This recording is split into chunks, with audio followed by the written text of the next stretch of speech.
जम्मू कश्मीर में सीआरपीएफ की जानिब से मेडिकल कैंपों के इनेकाद का सिलसिला बदस्तूर जारी है।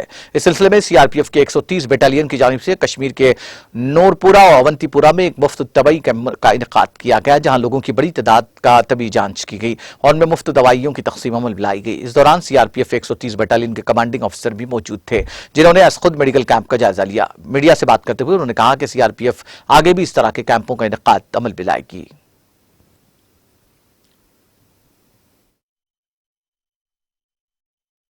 यहाँ बदलते मौसम की वजह से कुछ छोटी छोटी बीमारियां जो हैं वो आवाम को हो रही थी और ये ज़रूरत महसूस की जा रही थी कि एक छोटा सा मेडिकल कैंप यहाँ लगाया जाए। तो आज आ गए हैं हम फिर इस नूरपुरा की पाक सरजमीन पर अपना दोस्ती और अमन का पैगाम लेके, और ये जो मेडिसिन्स हैं, जो दवाइयाँ हैं, इनको आवाम में तकसीम करने के लिए, और हमारे जो डॉक्टर्स हैं वो